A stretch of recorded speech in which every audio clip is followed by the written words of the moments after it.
আপনারা দেখছেন চিরসবুজ বার্তা, সঠিক খবর সবার আগে। দাসনগর অগ্রণী সংঘের ৭৮তম বর্ষে শ্যামা পুজো উপলক্ষে আজ তৃতীয় দিনে আমরা এসে হাজির হয়েছি। দাসনগর অগ্রণী সংঘের সামনে থেকে তাদের অগ্রণী সংঘের সকল বয়োজ্যেষ্ঠরা সাধারণ মানুষের উদ্দেশ্যে প্রসাদ বিতরণ করছেন।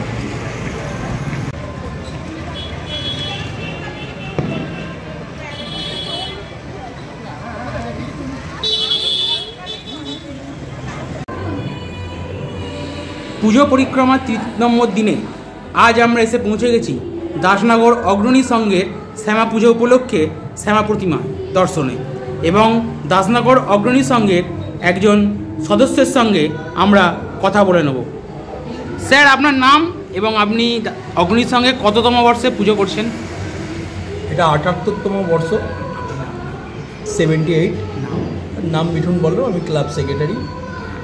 তো এই বছর পুজোতে আপনাদের উদ্বোধনী অনুষ্ঠান নাকি খুব ভালো হয়েছিল, আমরা শুনেছিলাম।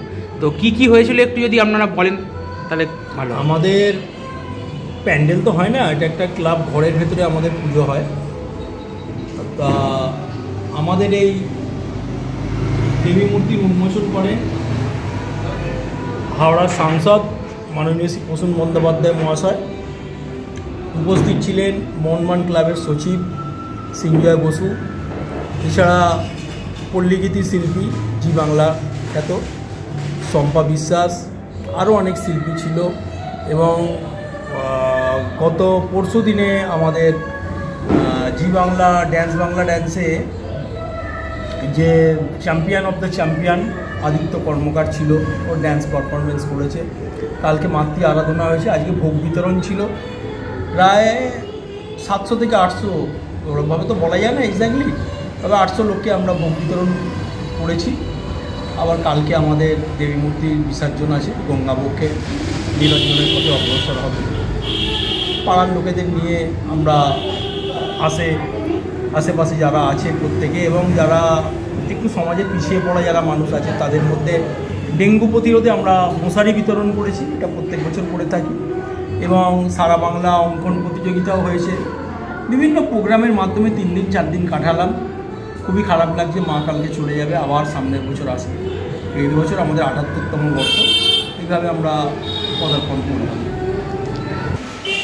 আচ্ছা দাদা, আগামী বছর এরমভাবেই তো মা আসবেন, তো আপনাদের এক্ষেত্রে আগামী বছরের কিছু পরিকল্পনা যদি থাকে দর্শকদের জন্য একবার কিছু? না, আগামী বছরের পরিকল্পনা ঠিক 1 বছর আগে কী করে বলা যাবে, ওটা আমরা দুর্গাপুজোর ঠিক আগে বসে ফাইনাল করি। মানে পুজো থেকে 3 মাস আগে, 3.5 মাস আগে আমরা ফাইনাল করি। আমাদের কাঠামো পুজোটা হয় জন্মাষ্টমীর দিন। আচ্ছা, আমরা টার্গেট করি উল্টো রথ বা সোজা রথে, কিন্তু সেটা যদি না সেই টার্গেটে পৌঁছানো যায়, আমরা জন্মাষ্টমীর দিন আমাদের কাঠামো পুজো করি। করার পর তারপর আমরা তারই 2-1 দিন আগে বেশি আমরা বসে ঠিকঠাক করে নিই যে কীভাবে হয়। তবে কিছু ধামাকা কিছু থাকবে, মানে প্রত্যেক বছরই, যেমন এবারে সঙ্গীত পরিবেশন করেছে শম্পা বিশ্বাস, পল্লীগীতি, তো এরকম জাতীয় কিছু ভালো কিছু থাকবে। বা নতুনত্ব, যেমন এবার আমাদের বাংলার গর্ব, বাঙালির গর্ব, হাওড়া জেলার গর্ব আদিত্য কর্মকার ড্যান্স বাংলা ড্যান্সে চ্যাম্পিয়ন অফ দ্য চ্যাম্পিয়ন হয়েছে। এরকম জাতীয় কিছু আবার নতুন কিছু আমরা খুঁজে বার করব। তাহলে আমরা নতুন কিছু অবশ্যই পরের বছর দেখার জন্য তৈরি থাকবো, তাই তো? অবশ্যই। ধন্যবাদ দাদা। খবর চিরসবুজ বার্তা, নমস্কার।